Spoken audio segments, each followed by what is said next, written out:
coming straight to one of the points that he raised, all new, yes or no? Yes, they call it all new. It's the... No, 1 second. They call it all new or you call it all new?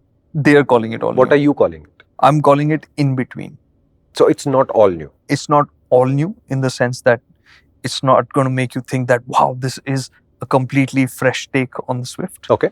Right? In many ways, it's going to feel very familiar. We've seen it with the Baleno, we've seen it with the Brezza, and now we see it with the Swift. Okay. I think it's something that we've spoken about in the past. The companies are stretching their platforms, how long they can take them without having to reinvent the wheel, because they're hedging between all the future tech that they need to create. Okay. So the time, effort, money is kind of being conserved. It's not that they're skimping, but it's being conserved for sure. Okay. Right? So if you look at the Swift now, in terms of dimensions, it's pretty much the same as the old Swift. Yeah. It's only different in terms of length because of slight cosmetic. I mean, the new look, it has a new look. Every panel on it is different. So there's nothing carried over. Okay. But it will look familiar. It will look similar. But that's okay, right? Because a car has to have its own identity, and therefore they can't go too far away from it where people are wondering, is this the new Swift? Correct. Correct. So fair enough, right? It should look like an extension of whatever was going on before. So okay, I don't have a problem with that. And the Swift as a design, if you think about it from the start, was always a slightly uncomfortable design. If you think about the first gen Swift also, we had seen nothing else like it. Correct. The street back headlamps, that strangely bulky rear, right? It was awkward, honestly. We look back at it now with fondness, but it was not a pretty car. No, and in fact, the arrival of the Desire actually made the Swift look good, so which was a good thing. Correct. That is true. So, people are talking about the design of the Swift, and I think discomfort has always been a part of the Swift's DNA. Right. And if we think about this is now the 4th generation Swift. It's incredible to think about it. Correct. It's been around for that long now. And this takes the cues of the previous generation one and kind of moves it forward, smoothens it out, makes it look a little bit more upmarket. I think it has a bit more mini to it in terms of how the upper half floats. Okay. There are two distinct halves like that. There's a clamshell hood, and clamshell basically is, think of it as a, what is it? What does a pearl come out of? Yeah. Clam? No. Yeah. Pearl comes out clam. of a? Yeah. It's a clam only. Okay. Out of a clam, right? Seriously? Yeah. Okay. Mother of pearl. It comes out of a clam. Huh? Yeah.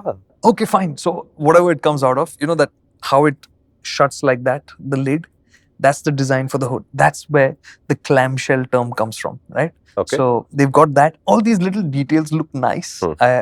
I like that. It gives a smoothness to it. So it's a completely new design. There's nothing carried over, but it will look familiar. What I saw with the car, some things that really popped out, the tail lamps, they look very familiar. Oh. And when I Googled it, I'll try to put that picture as well. It reminded me of a set of aftermarket tail lamps that I'd seen on the previous gen Swift. And it turns out they're not very different. So I don't know how that happened, but there is a previous gen Swift aftermarket fitment that looks like very, the new one. Very similar. It's just the inlays in that are a bit different. Otherwise, the essential layout is the same. Interesting. So that kind of popped out at me. And the other thing was that something that we complained about when we spoke about the Swift earlier, and that was paint, right? We thought that it wouldn't last as well. So first impressions here are better. We did inquire whether there is a new painting process or they're doing more layers or whatever. We've been told it's the same. Okay. But this looked glossier. This looked a little bit more durable.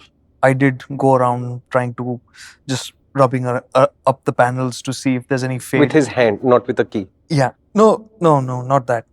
But I did, the next video will tell you what else I did. We'll put that up. So it seems to be better made. Okay. Is there any difference in the sheet metal thickness? They say no again. Okay. But then the shapes can make a difference. Yeah, of course. So the shapes would be different. So you can see in the video that we'll put up here, where I'm just hammering it with my fist, and at points I'm just pushing it against the front fender with my entire body weight, and there's barely any give. Okay. There is some give in some places, but not like what we had seen before. But apart from the perceived value of this quality, is there any other value of this quality? No, but this is a part of the satisfaction that people are getting out of it, or So dissatisfaction. it is a psychological requirement, but it doesn't have any Absolutely. actual structural improvement. This does not represent anything significant like that. I mean, for all intents and purposes, they could make the exterior skin out of plastic and It would perform the same in a crash. yeah. Yeah. Okay. This clip is actually from a much longer video, which is on our main channel, which is called MotorInc. Why don't you visit us there? This idea in more detail over there with my great friend Kartikeya. You like him, right?